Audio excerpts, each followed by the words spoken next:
بسم اللہ الرحمن الرحیم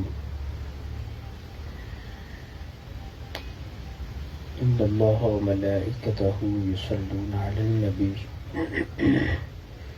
یا ایہا الذین آمنوا صلوا علیہ وسلموا تسلیما الصلاة والسلام علیک یا رسول اللہ وعلى آلك وصحبك يا سيدي يا رحمة للعالمين الصلاة والسلام عليك يا شفيع المذنبين وعلى آلك وصحبك يا رحمة للعالمين. آج کی اس تربیتی نشست کے اندر آپ حضرات دور دراز سے موسم کی اس نزاکت کے پیش نظر حاضر ہوئے. نیکی کے عمل میں انسان جتنی دشواری برداشت کرتا ہے، اللہ تعالیٰ کی قرب و رضا کا ذریعہ حاصل کرنے میں اتنی آسانی اس کو نصیب ہوتی ہے. موسم کی اس نزاکت کے اندر آپ حضرات کا آنا اپنے رب تعالیٰ کی رضا کے لیے اللہ مبارکہ میں قبول فرمائے اور جامع رضا نصیب فرمائے. مختصر سا یہ ٹائم ہوتا ہے، 7 دن کے بعد یہ وقت آتا ہے. اس کا ایک لمحہ بھی توجہ کیے بغیر نہیں گزارنا. تمام گفتگو کو انتہائی توجہ کے ساتھ سماعت فرمائے. جتنی بھی منکرہ صفات ہیں، یعنی کہ جو صفات غیر محمودہ، اچھی صفات نہیں ہے، وہ سب کی سب جانوروں کی صفات ہیں. جانوروں میں بھی کچھ ایسے ہیں جن کو اللہ تعالیٰ نے اچھی صفات نصیب کی ہوئی ہیں، اور جانوروں میں سے بھی وہ جانور ہیں جن کے اندر بری صفات بھی ہیں. تو میرا عرض کرنے کا مقصد یہ ہے، بری جتنی بھی صفات ہیں یہ سب کی سب بنیادی طور پر جانور کی صفات ہیں. کسی جانور میں کوئی صفت ہے، کسی جانور میں کوئی بری صفت ہے. وہی بری صفت جو کسی حیوان کے اندر ہے، جب انسان کے اندر وہ چیز پیدا ہوتی ہے اور انسان میں رہتی ہے تو وہ حیوانیت پھر اس کے اندر سے چھلکتی ہے اور جھلکتی ہے. اچھی صفات یہ اللہ رب العزت کی عطا ہے، اور یہ خدائی اوصاف جو ہے جتنے بھی ہیں یہ سب اچھے ہیں. حضور نبی اکرم صلی اللہ علیہ وسلم نے فرمایا، تخلقوا باخلاق اللہ، اے لوگو اللہ کے اخلاق اپناؤ. اخلاق عادت کو کہتے ہیں، اللہ کی عادتیں اپناؤ. تو جو اللہ کی عادتیں نہیں اپنائے گا اس کے اندر جو عادات ہوں گی وہ پھر غیر اللہ کی ہوں گی، اور غیر اللہ میں سے بھی وہ کہ جو درجہ ذلت میں ہے ان کی عادات، یعنی کہ جانوروں کی عادات. تو خدائی اوصاف کے جو لوگ مالک ہوتے ہیں ان کے اندر بری صفات نظر نہیں آئیں گے، اور جن لوگوں میں بری صفات ہوتی ہیں در حقیقت یہ جانوروں کے اوصاف ہیں. یہ بات طے شدہ ہے. اس پر میں قرآن پاک سے ایک آیت کوٹ کرتا ہوں. اللہ تعالیٰ نے فرمایا اولئک کالانعام، یہ لوگ جانوروں کی طرح ہے. کالانعام جانوروں کی طرح ہیں. ان کو جانوروں کی طرح کیوں فرمایا گیا؟ ان کا منہ، ان کی زبان، ان کی شکل، ان کا قد و قامت، ان کا لہجہ تو جانوروں جیسا نہیں ہے. پھر ان کو جانوروں کی طرح کیوں فرمایا گیا؟ تو یہاں پر اشتراکت مشابہت جو ہے وہ صفات میں ہے، یعنی ان کی جو عادات ہیں وہ جانوروں کی طرح ہے. اس وجہ سے اولئک کالانعام، یہ سیدھا کھڑا ہونے کے باوجود یہ پھر بھی جانور ہے. ایک مسئلہ یہ واضح ہو گیا کہ انسان کا امتیاز اس کی اچھی صفات سے ہوتا ہے، اور یہی انسانیت ہے. یہ یاد رکھیے گا، اچھی صفات انسانیت ہے. یہ ناک کا ہونا اور 2 آنکھوں کا ہونا اور سیدھے قد والا ہونا یہ انسان کی ساخت ہے. یہ ساخت انسان ہے، یہ شناخت انسان نہیں ہے. تو یہ انسان کی ساخت ہے. اس میں انسان کا کیا امتیاز ہے بھائی؟ ایک بندہ سیدھا ہے اور جانور جو ہے وہ نیچے کی طرف ہے. اللہ نے اس کی ساخت ویسے پیدا کی اور اس کی ساخت ایسے پیدا کی. تو یہ دونوں کی حیت ہے، حیت قضائیہ، یہ ساخت ہے. اس میں امتیازیت انسان نہیں ہے. اگر کوئی یہ کہے کہ میں اس وجہ سے انسان شرف کے لائق ہوں کہ میں ایسا ہوں، یہ کوئی شرف کی بات نہیں ہے اس کے اندر. یہ اللہ کی عطا ہے، یہ ساخت. انسانیت کیا ہے؟ انسانیت اچھی صفات ہے، اور جس انسان میں انسانیت ہوگی وہی انسان ہوگا. اور جس انسان میں انسانیت نہیں ہے تو وہ انسان تو نہیں ہے نا. پھر اسی وجہ سے تو اللہ نے فرمایا اولئک کالانعام، یہ لوگ انعام کی طرح ہے، چوپایوں کی طرح ہے. کوئی بندہ سن سکتا ہے یہ بات اپنے بارے میں کہ اس کو کہا جائے کہ تمہارے اندر جانوروں کی صفات ہے، تم تو جانور معلوم ہوتے ہو اپنی عادات سے. تو یہ قرآن پاک نے اس کو مینشن کیا ہے. تو اس سے پتہ یہ چلا انسان کو انسانیت جب تک نصیب نہ ہو تب تک وہ اسی درجے میں ہے جس کا میں ذکر کر چکا ہوں. اور جب انسان کو انسانیت نصیب ہو جائے پھر انسان شرف کی طرف سفر کرتا ہے، اور پھر شرف سے گزرتا گزرتا گزرتا گزرتا پھر اشرف کی طرف چلتا ہے. یہ ہے انسان، انسانیت اور اشرفیت. تو ساری بات کو ہم نے کیسے سمجھنا ہے؟ ہم نے ساری گفتگو کو ایسے سمجھنا ہے کہ اگر انسان کے اندر خدائی صفات ہے، اللہ کی جتنی صفات ہیں سب اچھی ہیں، وہ اللہ جیسی تو نہیں ہو سکتی انسان میں، مگر ان صفات کا کچھ نہ کچھ مرتبہ کے اندر، درجہ کے اعتبار سے ظہور تو ہوتا ہے بندوں کے اندر. اللہ رحیم ہے، بندے کے اندر رحم ہونا چاہیے، لیکن رحم کیسا ہونا چاہیے؟ غضب کے اوپر غالب ہونا چاہیے. یہ ہوتا ہے رحم. اس کو رحم نہیں کہتے کہ جو اپنے مطلب کے اعتبار سے تو ظاہر ہو جائے، غضب بھی ہو اور رحم بھی ہو، اور غضب مغلوب ہو جائے اور رحم غالب ہو جائے. یہ ہوتا ہے رحم.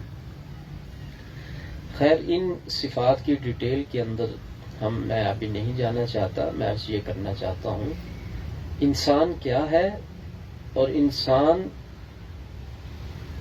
اللہ کی بارگاہ کے اندر قرب کیسے پاتا ہے. آج ایک صفت پہ بات کروں گا، مکر، مکاری، مکار، دھوکہ باز، فریب کاری کرنے والا شخص. بڑی سادہ سی ٹرم ہے یہ. معاشرہ کے اندر یہ لفظ بہت زیادہ مستعمل ہے اور اس کے پیروکار لوگ بھی کثرت سے نظر آتے ہیں. تو مکر جو ہے یہ بھی ایک جانور کی صفت ہے. یہ ساری تمہید کے بعد میں یہاں پر آنا چاہتا ہوں. مکر کسی کو دھوکہ دینا یہ انسان کی صفت نہیں ہے. یہ کس کی صفت ہے؟ جانور کی ہے. جس بندے کے اندر یہ صفت ہے اور جس درجہ کی صفت اس کے اندر، جس درجہ تک اس کے اندر ہے، وہ اتنے درجہ کا جانور کے ساتھ مشابہت رکھتا ہے. جو کسی کو دھوکہ دینے سے باز نہیں آتا، مکاری کرتا ہے، فریب کاری کرتا ہے لوگوں کے ساتھ، دکھاتا کچھ ہے، کرتا کچھ ہے، کہتا کچھ ہے، معاملہ اس کا اور ہے، تو اس کے اندر جتنی % تک مکاری ہے اتنے % کا وہ لومڑ ہے. انسان لومڑی میں بھی مکاری ہے. اندازہ کر سکتے ہیں کہ یہ بات سنی تو نہیں جاتی نا ہم سے، مگر یہ ایسا ہی ہے اور کیا ہے. تو جس بندے کے اندر جس جانور کی جو صفت غالب ہوتی ہے بری، اس بندے کی باطنی شکل ویسی ہو جاتی ہے. شکل کا وہ انسان نظر آتا ہے، مگر باطن کے اندر جو اس کے اندر جس جانور کی بری صفت زیادہ اوپر ہوگی، غالب ہوگی، اندر سے اس کا باطن جو ہے وہ ویسا ہو جاتا ہے، اس کی شکل ویسی بن جاتی ہے. اس لیے تو فرمایا گیا کہ رب تیرے کپڑے اور تیرا منہ نہیں دیکھتا، اللہ تیرے دل کو دیکھتا ہے. تو اللہ رب العزت کی رحمت کی گزرگاہ بندے کا چہرہ نہیں ہے، بندے کا دل ہے، اس کا قلب ہے. تو بندہ جو ہے اس کی شکل باہر نہیں ہوتی، مومن کی شکل اندر ہوتی ہے. جو کچھ باہر ہے ہم تو اسی کو دیکھ کے تو آج معاملات کرتے ہیں نا. وہ الگ بات ہے. اللہ کا بندہ ہو تو اس کا چہرہ بھی بتاتا ہے کہ یہ رب کا بندہ ہے. تو انسان جو ہوتا ہے وہ اندر سے ہوتا ہے، اس کی شکل اندر ہوتی ہے، حقیقی شکل بندے کی اندر ہوتی ہے اندر. اور وہ شکل کوئی بھی لیبارٹری میں نظر نہیں آئے گی، وہ اللہ کا بندہ دیکھتا ہے خدائی نور کے ساتھ، اللہ کے دیے ہوئے نور کے ساتھ وہ اندر کی شکل دیکھ لیتا ہے.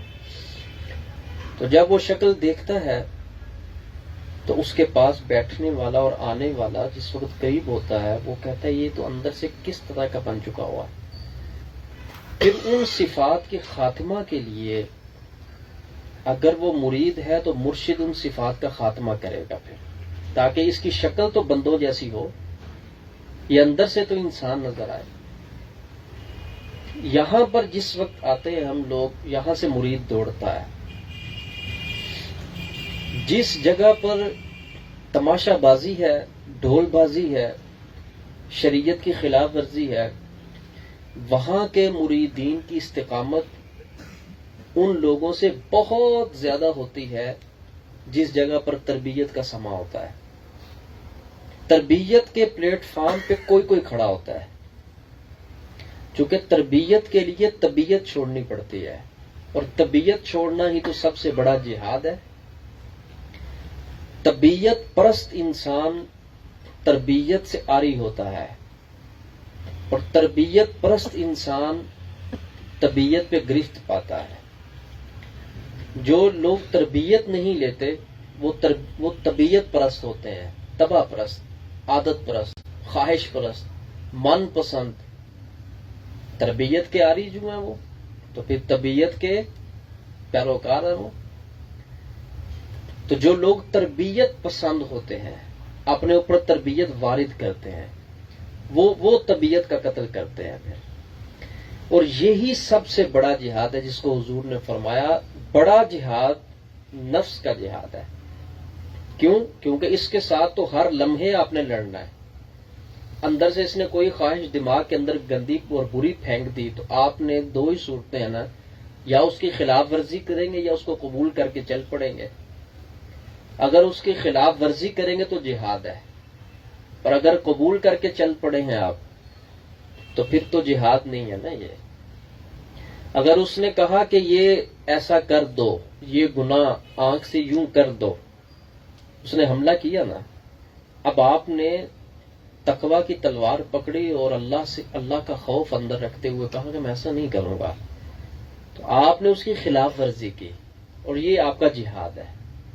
یہ جہاد ہر ٹائم کا جہاد ہے، ہر وقت کا جہاد ہے۔ چارپائی پہ لیٹے ہیں تب بھی جہاد ہے، نماز میں ہیں تب بھی جہاد ہے، لوگوں کے ساتھ ہیں تو تب بھی یہی جہاد ہے۔ یہ جہاد اکبر کی یہ تشریح ہے۔ وہ جہاد جو سامنے بندہ اور یہ بھی سامنے بندہ، وہاں پر نفس نہیں کاٹنا، وہاں پر تو گردن کاٹنی ہے۔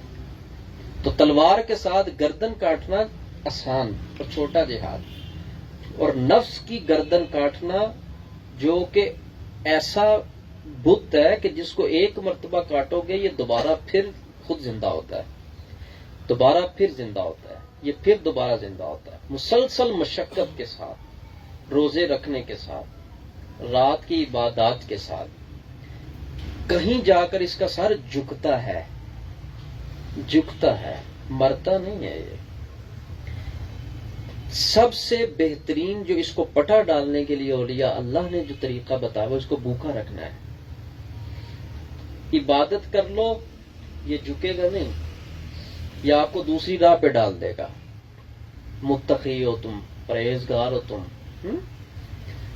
اور صدقہ کر لو تم تو سخی ہو، حج کر لو تم تو حاجی ہو، قرات ہے بڑی اچھی تم تو قاری ہو، تمہارا کوئی لیول ہونا چاہیے، اسٹیٹس ہونا چاہیے۔ تو یہ کام کرنے کے ساتھ یہ ان راہوں پہ ڈال دیتا ہے، یہ نظر آتی ہیں نا۔ روزہ ایک ایسی مخفی عبادت ہے جو کسی کو بتاؤ گے تو نظر آئے، کسی کو پتا چلے گا، ورنہ کسی کو معلوم نہیں ہوگا۔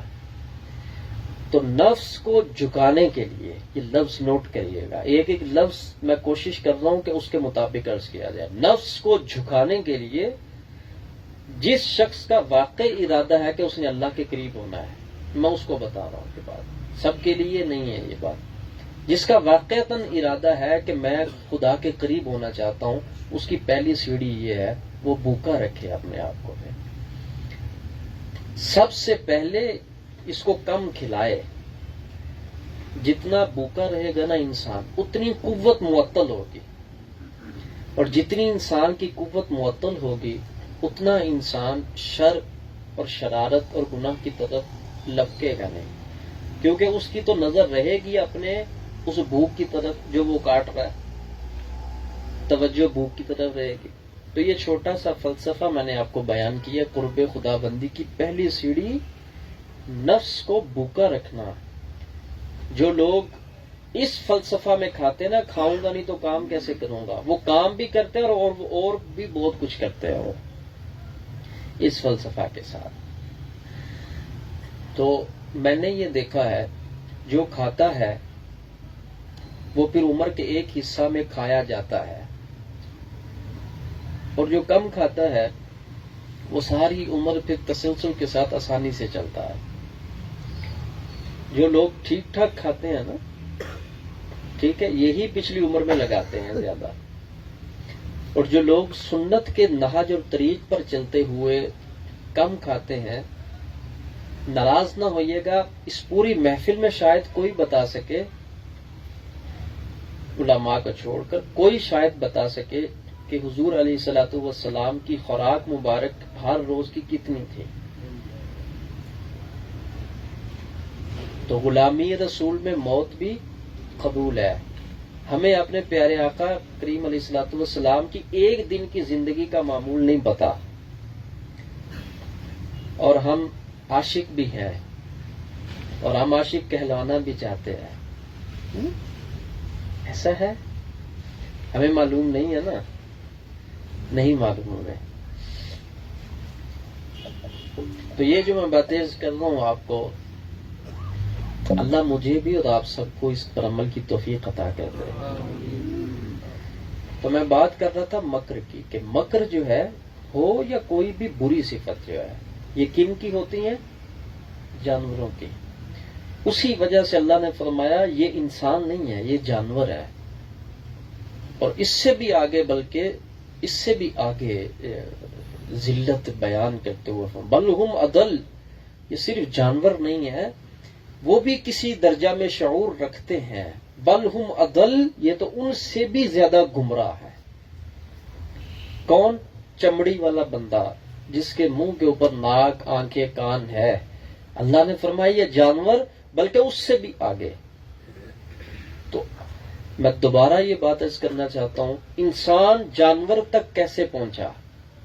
بری صفات کی وجہ سے. اور انسان جانور سے بھی آگے کیسے گرا؟ بری صفات کی وجہ سے. اور یہی انسان، اب دوسری طرف آئے ذرا، یہی انسان فرشتوں تک کیسے پہنچا؟ خدائی اوصاف کی وجہ سے. اور یہی انسان فرشتوں سے بھی آگے کیسے پہنچا؟ خدائی اوصاف کی وجہ سے. تو بندے کے اوصاف جو ہیں اگر اس مخلوق کے ہیں تو پھر ویسا ہے. اگر انسان کے اندر اوصاف اس خالق کے ہیں تو پھر خدائی صفتیں ان کے اندر ہوتی ہیں، ان لوگوں کے اندر. لا تأخذہ سنۃ ولا نوم، اللہ کو نہ نیند پکڑتی ہے نہ اونگ پکڑتی ہے. اللہ کے بندے جب اپنی بشری کثافتیں جلا دیتے ہیں اور راکھ کر دیتے ہیں، پھر اللہ تعالیٰ ان کو اپنی اس صفت کا فیض عطا کرتا ہے. کیا وہ تو جاگ رہا ہے وہ؟ تو رب کے جو بندے ہوتے ہیں، نیند تو آئے گی نا جب پیٹ بھرنا ہے تو اس کو آئے گی. تو جس نے پیٹ ہی نور سے بھرنا ہے پھر اس کا نیند سے کیا اتنا تعلق ہوتا ہے؟ جنہوں نے پیٹ روٹی سے بھرنا ہے، سونے کی تو ان کو ضرورت ہے. تو جنہوں نے پیٹ، اب میں ان الفاظ کا ذکر نہیں کرنا چاہتا اس محفل کے اندر. آپ سمجھتے ہیں کہ جانوروں کو کس کس چیز کی ضرورت زیادہ ہوتی ہے؟ آپ سمجھدار ہیں. وہی چیز انسان کے اندر ہے. کس بنیاد پر؟ اسی بنیاد پر. جو لوگ پاکیزہ ہو جاتے ہیں، اپنے آپ کو پاک کرتے ہیں ان معاملات سے، پھر خدائی صفات ان کے اندر جھلکتی ہیں، اللہ کی صفتیں ان کے اندر. تو یہ بنا ہے اب اللہ کا بندہ، یہ بنا ہے اب اللہ کا بندہ. تو جو اللہ کا بندہ بن جائے، کتنا بڑا مقام ہے اس شخص کا، اور کتنی آرزوئیں اور تمنائیں اللہ تعالی لوگوں کی اس کی دعا کی بدولت پوری فرماتا ہے. میں قرآن پاک کا مطالعہ کر رہا تھا تو میرے سامنے چند آیات آئیں، تو میں نے یہ دیکھا کہ یہ اس کی بنیاد کیا ہے. یعنی یہ جو اتنی سخت وعیدات ہیں، اس کی بنیاد کیا ہے؟ تو جب میں نے اس کو اوپر سے پڑھا تو اس کے اندر جو ایک بری صفت کا ذکر تھا وہ مکر کا تھا. میں نے کہا یہ مکر جو جانور کی صفت ہے، جس بندے کے اندر ہو، اللہ کی طرف سے اتنے عذاب اس بندے پر آتے ہیں. نمبر 1، افامین الذین مکروا السیئات، تو کیا وہ لوگ جو برے مکر کرتے ہیں اللہ سے ڈرتے نہیں ہیں؟ وہ یہ جو ٹولہ بازی ہے نا لوگوں کے خلاف، یہ بھی اس مکر کی ایک صورت ہے. ہم ایسا کریں گے تو یوں ہو جائے گا. خاندانوں میں یہ بڑا سلسلہ چلتا ہے، مکر بازی، فریب بازی، دھوکہ بازی، یہ چلتا ہے یہ بھی سلسلہ. تو اللہ تعالیٰ نے فرمایا ڈرتے نہیں ہیں وہ لوگ جو مکر کرتے ہیں. کس بات سے؟ ان یخسف اللہ بہم الارض. اب یہ میں آگے جتنی بھی عبارتیں پڑھوں گا یہ سمجھ لیجئے گا، یہ جانور کی اس بری صفت اپنانے کی وجہ سے اللہ بندوں کو عطا کرتا ہے کہ پھر تمہیں یہ سارا کچھ ملے گا. نمبر 1، ان یخسف اللہ بہم الارض. ڈرتے نہیں ہیں وہ لوگ جو لوگوں کو فریب کر دیتے ہیں، دھوکہ دیتے ہیں اور مکر کرتے ہیں، ڈرتے نہیں وہ کس بات سے؟ ان یخسف اللہ بہم الارض، اللہ ان کو زمین کے اندر دھنسا دے. کس سے ڈرتے نہیں ہیں وہ؟ او یأتیہم العذاب من حیث لا یشعرون، یا اگر زمین میں نہ دھنسائے تو اللہ ان کو وہاں سے عذاب پہنچائے جہاں سے ان کو شعور بھی نہ ہو کہ یہ عذاب کہاں سے آ رہا ہے. آج اس دوسرے عذاب کے اندر کثرت کے ساتھ لوگ مبتلا ہیں، کہتے ہیں پتہ نہیں چل رہا ہو کیا رہا اور کہاں سے ہو رہا ہے. تو چیک کر لینا چاہیے کہیں یہ معاملہ تو نہیں ہمارے اندر موجود. ہم کہیں اس بری صفت کے اندر ملوث تو نہیں ہیں، ہم یہ مکر فریب دھوکہ بازی کسی درجہ میں کسی کے ساتھ کر تو نہیں رہے. کیوں؟ اللہ تعالیٰ نے فرمایا من حیث لا یشعرون، تمہارا شعور بھی وہاں تک نہیں پہنچ سکے گا کہ عذاب آ کہاں سے رہا. نمبر 2، او یاخذہم فی تقلبہم فما ہم بمعجزین. اچھا، اگر میں ان کو چاہوں تو زمین میں دنسا دوں، ان کو ڈرنا چاہیے. اگر میں یہ نہیں کروں گا تو پھر ایسی جگہ سے ان کو عذاب دوں گا، ان کو پتہ بھی نہیں چلے گا عذاب آ کہاں سے رہا ہے. اگر یہ بھی نہیں تو فرمایا میں ایسا بھی کر سکتا ہوں، او یاخذہم فی تقلبہم فما ہم بمعجزین، یا انہیں چلتے پھرتے میں پکڑ لوں گا، وہ اللہ کو تھکا نہیں سکتے. چلتے پھرتے ہوں گے میں ان کو پکڑ لوں گا. درد، تکلیف، خوف، پریشانی، کسی بھی ایسے معاملے میں ان کو پکڑ سکتا ہوں. یہ چل پھر رہے میں ان کو پکڑ لوں گا. فرمایا یہ بھی میرے عذاب کی تیسری صورت ہے. یا ان کو زمین کے اندر دنس دوں، اگر یوں نہیں تو ایسی جگہ سے عذاب دوں ان کو پتہ نہ چلے، جہاں سے مرضی حساب لگواتے رہے یہ ہو کیا رہا ہے. کسی کے حساب میں کوئی چیز نہیں آئے گی، کیونکہ یہ اللہ کے حساب میں پکڑا جا چکا ہے. جس کو رب پکڑے گا بندہ اس کا حساب کیا لگائے گا، اور بندے کے حساب میں کیا آئے گا جو رب کے حساب میں آ کے کھڑا ہو چکا ہوا ہے. تو جس کا اللہ نے حساب لے لیا ہے اس کا حساب کون نکالے گا؟ اس کا حساب تو توبہ ہی ہے نا، اگر وہ کرے گا تو. اگر یہ نہیں کروں گا نا میں، یہ تیسری بات ہے. اللہ نے فرمایا پھر چوتھا یہ بھی ہو سکتا ہے، او یاخذہم علی تخوف، یا پھر میں انہیں نقصان کے بوجھ کے نیچے، خوف کے بوجھ کے نیچے میں ان کو نیچے رکھ دوں گا، دھنسا دوں گا ان کو. آپ نے دیکھا ہے نا بہت سارے لوگ خوف کے اندر مبتلا رہتے ہیں، ان کو کسی نہ کسی چیز کا خوف لگا ہی رہتا ہے، وہ خوف پیچھے نہیں ہٹتا. لو ابھی آیا فون، ابھی ایسا ہونے لگا ہے، ابھی یوں ہوگا، ابھی دروازہ نوک لگتا ہے یہ ہونے لگا، ابھی کال آ گئی یہ لگتا ہے ایسا ہوئے گا. یہ خوف، اللہ فرماتا ہے میں ان کو خوف کے نیچے کھڑا کر دیتا ہوں. اب خوف کے اندر ہی تو ہو، یہ بھی رب کا عذاب ہے. نیک بندوں کے لیے آزمائش کی صورت بھی ہوتی ہے، لیکن وہ اور درجہ ہے. یہاں پر وہ تو بات نہیں ہو رہی. یہاں پر تو کس بری صفت کی بنیاد پر سارا کچھ ہو رہا ہے؟ جو لوگ مکر کرتے ہیں. مکر کرنے والا بندہ در حقیقت لوگوں کو خوف میں مبتلا کرتا ہے، در حقیقت وہ لوگوں کو پریشان رکھنے کی جسارت کرتا ہے، اور یہ کٹھ بازی جو ہوتی ہے یہ سارا کچھ وہی. تو اللہ تعالیٰ نے فرمایا ان کو خوف نہیں ہے، ان کو ڈر نہیں ہے. جو برے مکر کرتے ہیں لوگوں کے بارے میں ان کو زمین کے اندر دنسا دوں. ایسا بھی ہوتا ہے جب زلزلہ آتا ہے تو کتنے درجنوں کے حساب سے نیچے جاتے ہیں، کتنے بچے ہیں جو دنس جاتے ہیں. لوگ کہتے ہیں یہ حکمت سمجھ نہیں آتی اللہ کی کہ بچے زلزلہ کے اندر عذاب میں دنس جائیں، یہ حکمت سمجھ میں نہیں آتی. تو وہ بھی تو بچہ ہی تھا نا جس کا گلا حضرت خضر علیہ السلام نے کاٹا تھا، اور اس کو مروڑ کے اس کو باز نکال کے گلا مروڑا اور مار دیا اس کو. وہ بھی تو بچہ ہی تھا، اور اللہ کا نبی یہ کام کر رہا ہے. تو کیا خیال ہے رب کی اجازت کے بغیر کر رہا ہے؟ اللہ کی اجازت ہی تو کیا نا.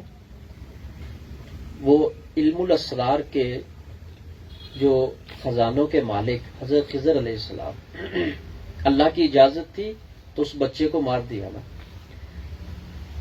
تو رب کی اجازت کے ساتھ گلا مروڑ کے ختم کر دیا گیا.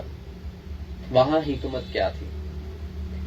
اس حکمت کو بیان کیا نا پھر کہ حکمت یہ تھی کہ اس وجہ سے میں نے اس بچے کو مار دیا. تو کئی ایسے ہوتے ہیں جن کو بچپن کے اندر رب تعالیٰ موت دے دیتا ہے، اس کی بڑی حکمتیں ہیں. ان کو جوان کیوں نہیں ہونے دیتا؟ وہ ان کو زمین میں دنسا دے، اس کی حکمت ہے. وہ ان کو آتے ہی پریشانی کے اندر رکھ لے، اس کی حکمت ہے. رب تعالیٰ کی حکمت کو کون پہنچ سکتا ہے سوائے ان لوگوں کے جو اللہ کے دوست بن جاتے ہیں. اللہ کے دوستوں کی زبان پر شکوہ کیوں نہیں ہوتا؟ کسی نہ کسی درجہ پر وہ اللہ کی حکمتوں سے مطلع ہوتے ہیں، ان کو اطلاع ہوتی ہے کہ رب تعالیٰ کا یہ جو فعل ہے اس کی حکمت یہ ہے. اس بنیاد پر اگر آپ کو بتا دیا جائے آپ کی یہ جو بیماری ہے اس کی وجہ یہ ہے، اور جب آپ کو اس کی وجہ معلوم ہو جائے تو میرا خیال ہے کہ جب وہ وجہ آپ معلوم کر لیں گے تو اس کے بعد بولیں گے نہیں پھر۔ تو اللہ کے جو بندے ہوتے ہیں، رب تعالیٰ کے جو بندے ہوتے ہیں، وہ خدائی حکمتوں سے واقف ہونا شروع ہو جاتے ہیں۔ جب وہ خدائی حکمتوں سے واقف ہونا شروع ہو جاتے ہیں، لوگ کہتے ہیں نقصان، یہ نقصان، فلاں نقصان، یہ ایسا، یہ ویسا، وہ نہیں بولتے ہیں۔ کیوں؟ ان کو معلوم ہوتا ہے پیچھے بہت بڑی بات ہے، بہت بڑا راز ہے جو میرے رب تعالیٰ نے یہ سب کچھ کیا ہوا ہے، ان کو معلوم ہوتا ہے۔ سمجھ آ رہی میری باتیں کہ نہیں آ رہی آپ بولے؟ تو بری صفت جو ہوتی ہے نا، بری صفت، اس کے یہ عذاب، 4 قسم کے عذاب، کن کے اندر؟ جو لوگ مکر بازی کرتے ہیں، دھوکہ کرتے ہیں۔ وَمَكَرُوا وَمَكَرَ اللَّهُ، انہوں نے مکر کیا اور اللہ نے خفیہ تدبیر اپنائی۔ وَاللَّهُ خَيْرُ الْمَاكِرِينَ، یہ جتنے بھی چھوٹے چھوٹے جو ہے مکر کرنے والے، اللہ ان سب سے زیادہ خفیہ تدبیر اللہ کی غالب ہے۔ تو جو لوگ لوگوں کے بارے میں سانس نہیں لیتے نا مکر بازی کرنے سے، ان کو خدا کے عذاب سے ڈرنا چاہیے، اور اللہ کسی وقت میں بھی پکڑ سکتا ہے۔ اب مجھے بتائیں، ہمارے پاس لوگ آتے ہیں نا، مجھے کہتے ہیں حساب لگائیں، میں نے کہا مجھے تو نہیں آتا حساب لگانا۔ لگاؤں کس چیز کا حساب لگاؤں؟ حساب تو لگایا ہے، لگایا حساب ہے، لگاؤں کس چیز کا؟ جو شریعت سے پرے ہے اس کا حساب تو لگا ہوا ہے، اور جو شریعت کی پٹری کے اوپر ہے اس کا بھی حساب لگا ہوا ہے۔ حساب کس چیز کا لگائیں؟ کسی نے کچھ کیا ہو، یہ باتیں اگرچہ ہمیں معلوم ہوتی ہیں، ہمارے پاس یہ قصہ کہانیاں سنانے کا ٹائم نہیں ہوتا کہ ہم آپ کو آدھا گھنٹہ پوری کہانی سنائیں۔ وہ کہانی سنانے والے لوگ اور ہمارے پاس ایک ہی لفظ ہے، کیا؟ اللہ کی فرما برداری کے پلیٹ فارم پر آؤ، پھر حساب لگوانے اور لگانے کی تمہیں ضرورت نہیں پڑے گی، پھر اللہ ہے حساب لگانے والا۔ اور جب تم رب کے قریب ہونا چاہو گے تو سب سے پہلی علامت نوٹ کر لو اپنے ذہن کے اندر، جب آپ سچے طلبگار بن جاؤ گے نا، میں نے خدا کے قریب ہونا ہے، قسم بخدا اللہ آپ کو سب سے پہلے اپنا نیک بندہ آپ کے قریب کر دے گا۔ یہ لو، یہ میرا بندہ ہے، اس کی قدر کرو اور اس کے قریب رہو۔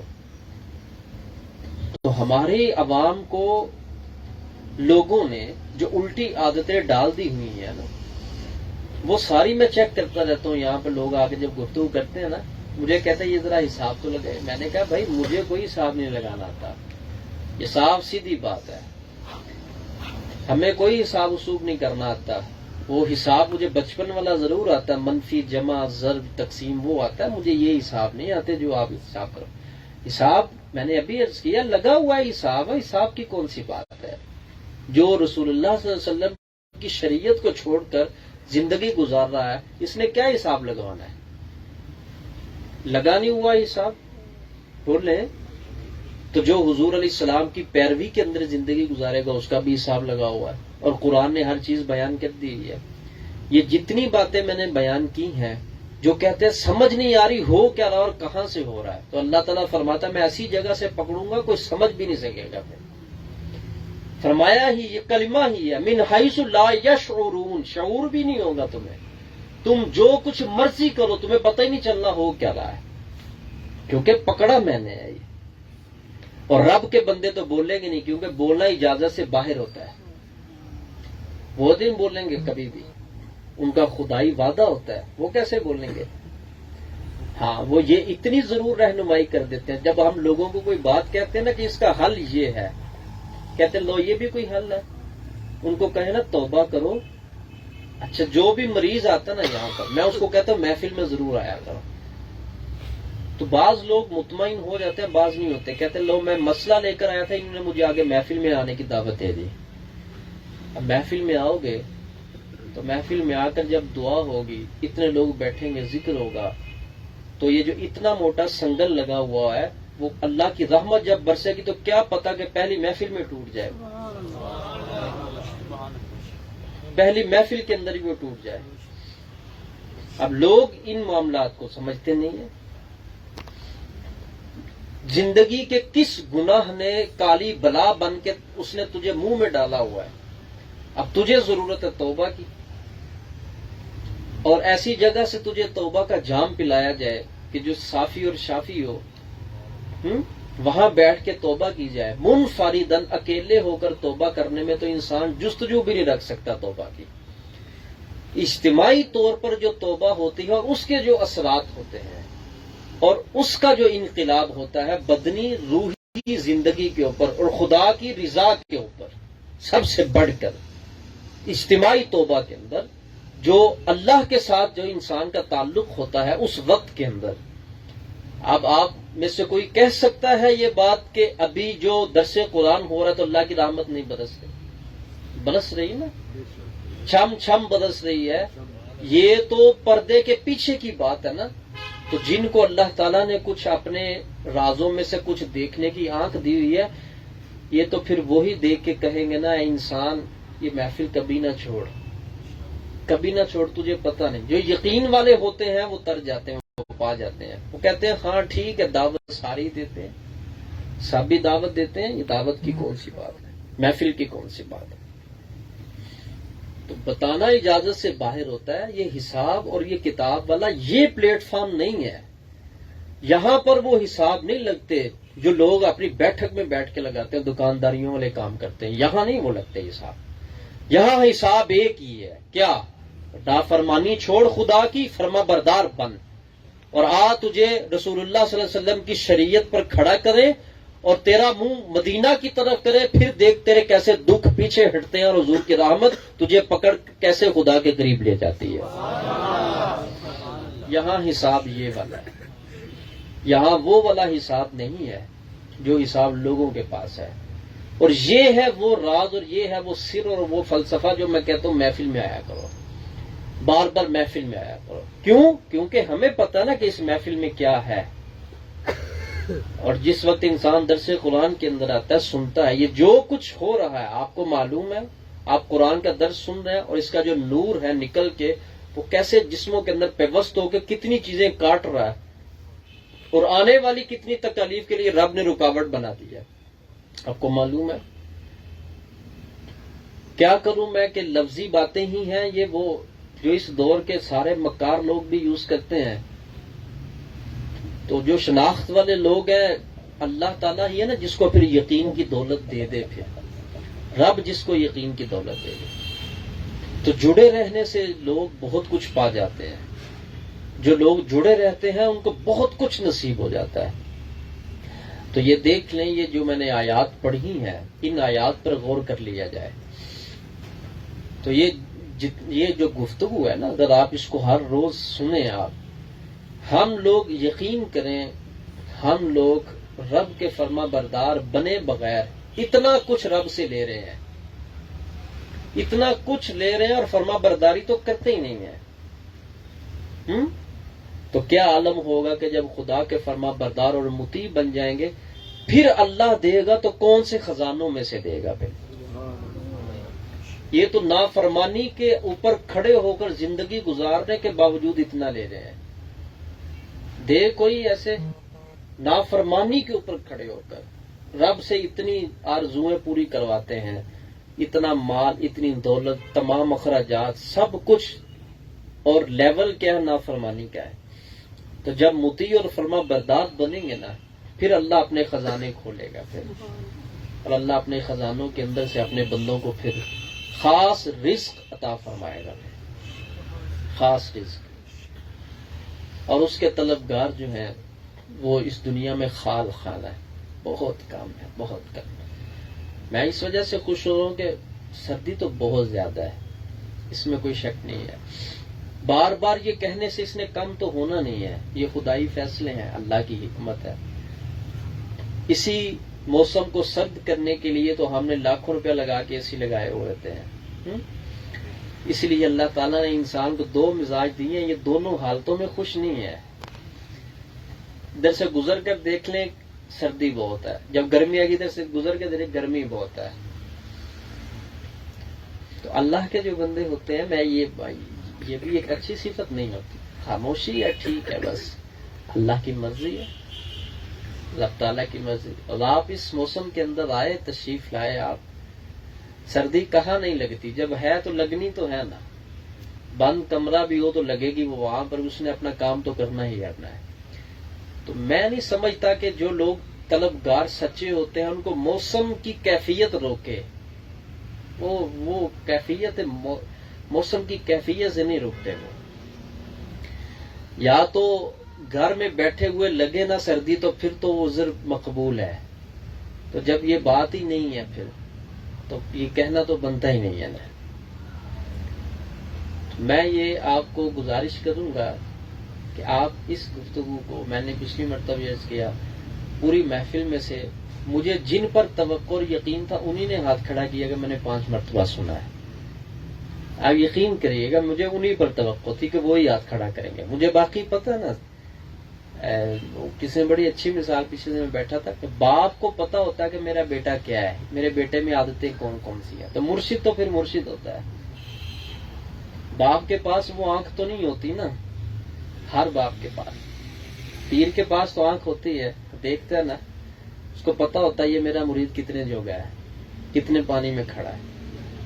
تو باتیں کرنے والے، باتیں جھاڑنے والے لوگ یہ اللہ کو بھی پسند نہیں ہے. تو جو اللہ کو پسند نہیں وہ اللہ کے بندوں کو کیسے پسند ہوگا؟ کیونکہ اللہ اور اللہ کے بندوں کی پسند ایک ہی ہوتی ہے.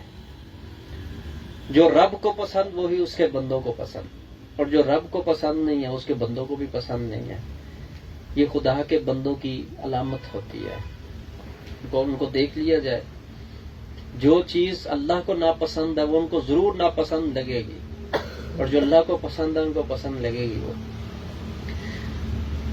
ساری گفتگو کا خلاصہ یہی ہے، ہمیں اس تربیتی نشست کے اندر جو بلایا جاتا ہے یہ وہ نسخہ ہے جو روکنے والا نہیں ہے مصیبتوں کو ختم کرنے والا ہے. روکنا کسی شے کو اور ہوتا ہے اور ختم کرنا کسی شے کو اور ہوتا ہے. تو ہمیں اپنے اندر دیکھنا ہے کہ ہمارے اندر کون سی صفات وہ ہیں جو اچھی ہیں، اتنا تو پتہ ہی ہوتا ہے، اور کون سی صفات ہیں جو میرے اندر اچھی نہیں ہے. یاد رکھیے گا جو بری صفت ہے اس بری صفت کے ساتھ اللہ کی ناراضگی کی وجہ سے عذاب متصل ہے. جب تک وہ صفت ہے تب تک اس عذاب کی صورتیں انسان کے ساتھ رہیں گی، اور جب وہ صفت ختم ہو جائے گی تو پھر وہ صورتیں بھی ختم ہو جائیں گی. تو آج کا جو یہ درس ہے، درس قرآن، اور آگے اللہ تعالیٰ نے کتنی خوبصورت میرے مالک نے بات ارشاد فرمائی. اللہ اکبر. یہ سارے عذاب ذکر کر کے اللہ نے فرمایا فَإِنَّ رَبَّكُمْ لَرَؤُوفٌ الرَّحِيمٌ، بے شک تیرا رب نہایت مہربان اور رحم کرنے والا ہے. کیا مطلب کہ اتنا کچھ، یعنی جیسے کسی کو سرزنش کی جائے، ڈانٹا جائے، اس کے بعد تو بڑا سخت کوئی پیغام ہونا چاہیے نا. سارا کچھ بیان کرنے کے بعد پھر فرمایا تیرا رب بہت بخشنے والا اور معاف کرنے والا اور رحم کرنے والا ہے. کیا مطلب؟ کیا انسان اپنے اندر سے یہ صفتیں نکال. تو سب سے بڑا کالا جادو جو ہے نا، کالا جادو، میرے اوپر کسی نے کچھ کر دیا ہے، یہ سب سے بڑا جو کالا جادو ہے یہ بندے کی اپنی کالی صفتیں ہیں. یہ سب سے بڑا کالا جادو ہے.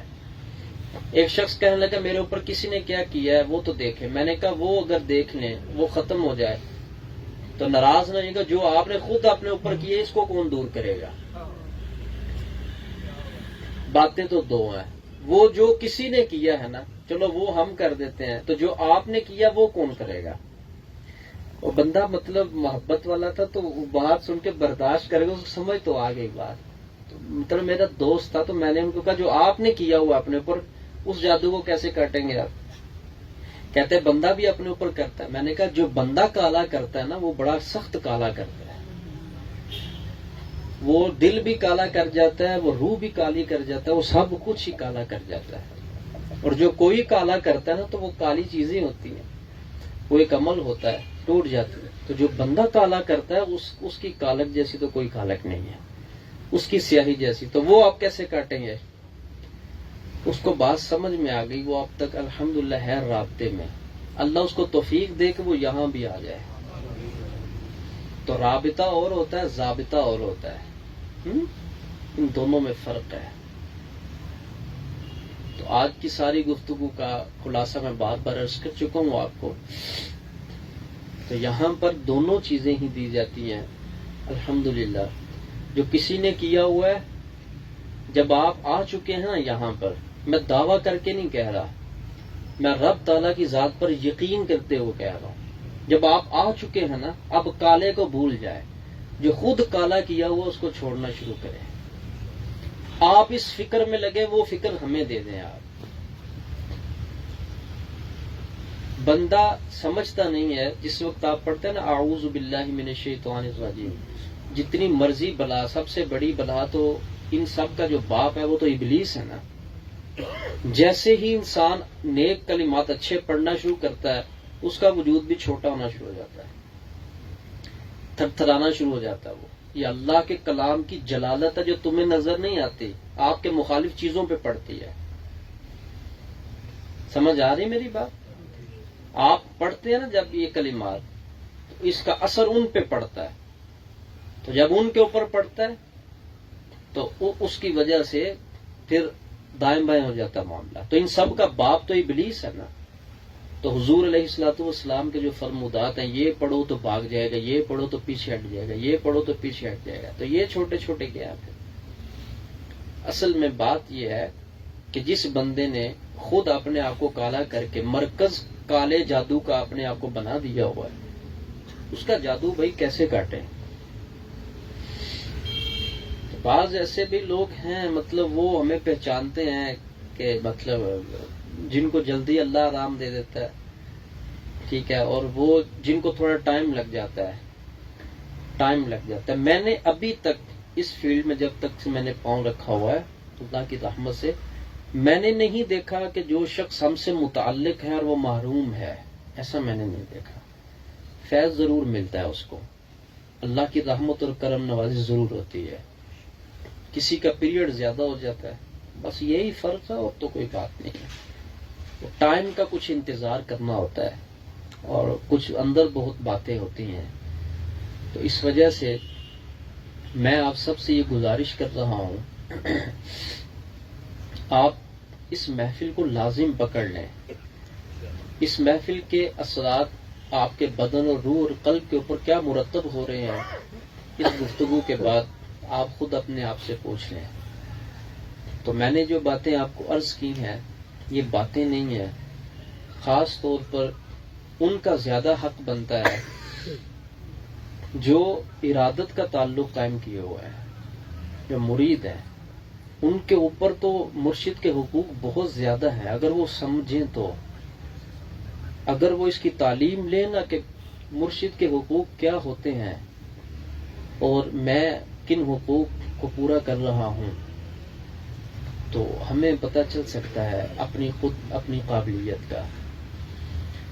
اللہ تعالیٰ، میں دعا کرتا ہوں وہ سارے جادو جو لوگوں نے کیے ہوئے ہیں کالے، وہ بھی کٹ جائیں، اور جو خود اپنے اعمال کی کالا کور سے ہے یہ بھی کٹ جائے.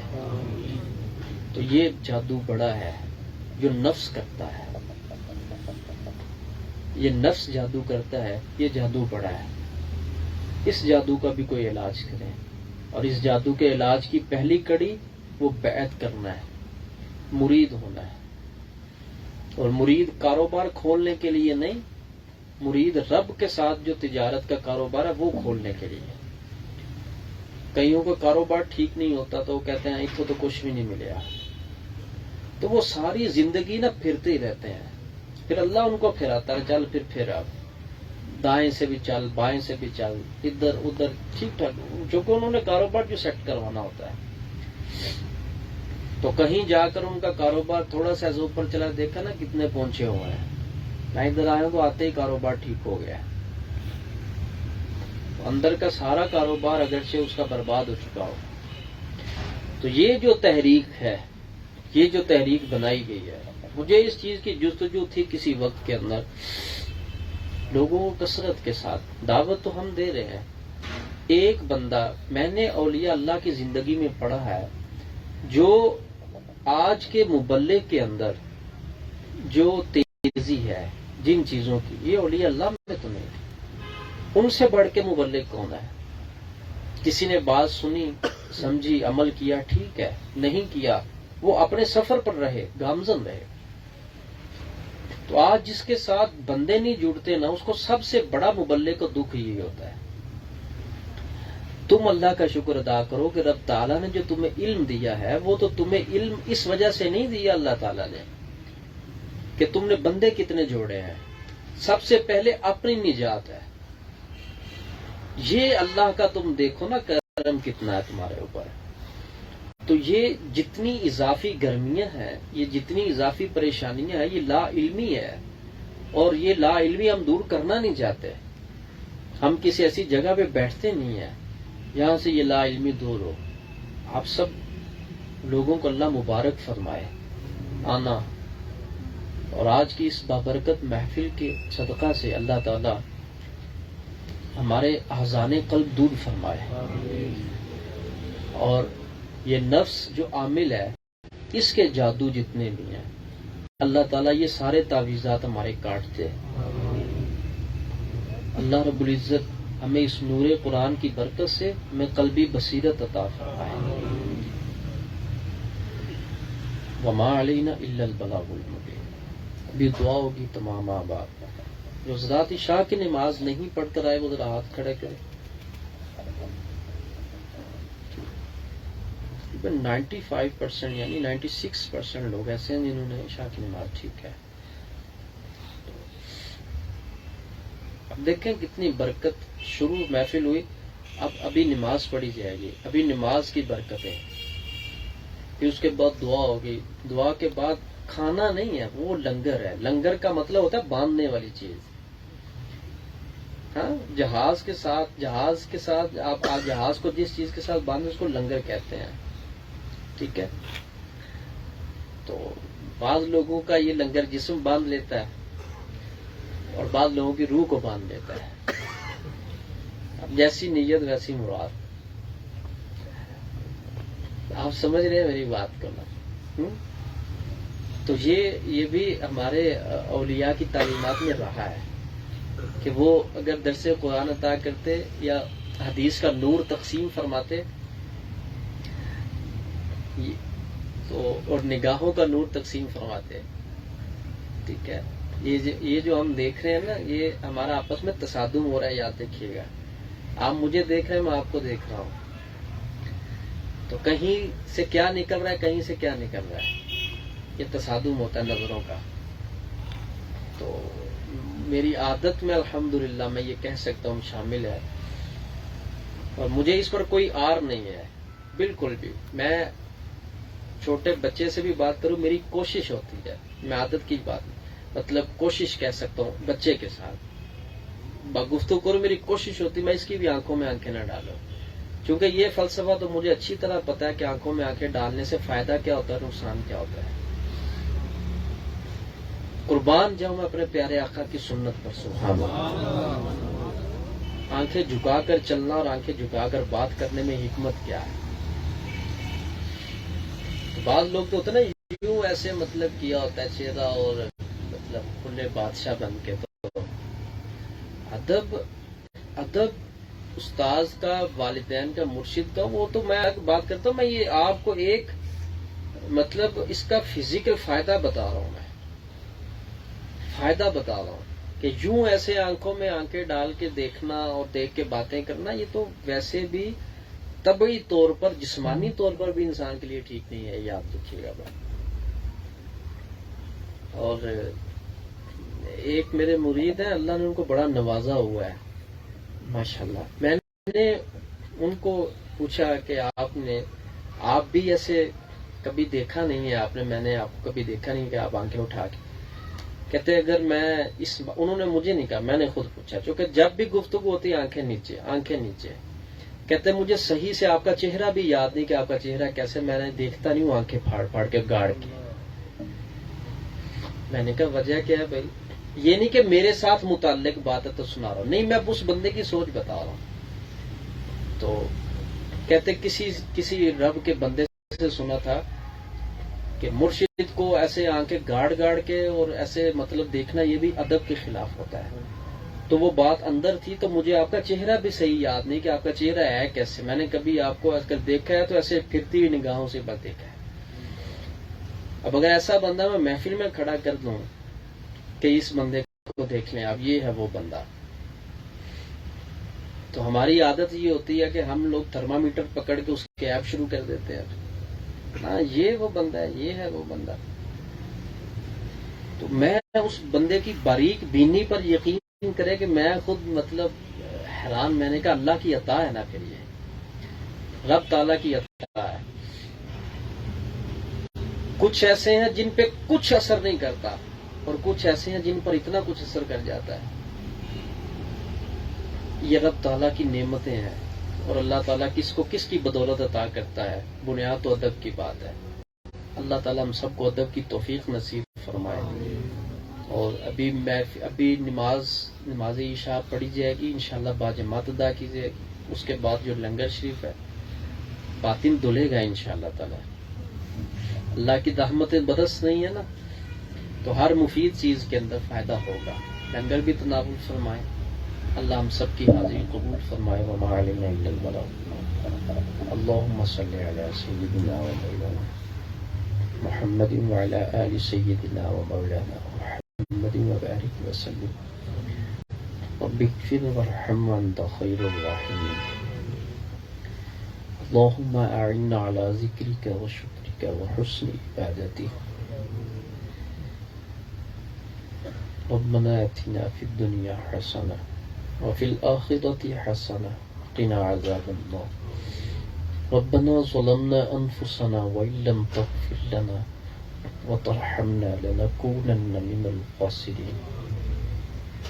اللهم أجرنا من النار. اللهم أدخلنا الجنة. اللهم أنت الشافي لا شفاء إلا شفاؤك شفاء لا يغادر سقما. وصلى الله تعالى على خير خلقه سيدنا ومولانا محمد وآله وأصحابه أجمعين برحمتك يا أرحم الراحمين. تمام آباد صلاۃ والسلام کا نذرانہ پیش کرنے کے لیے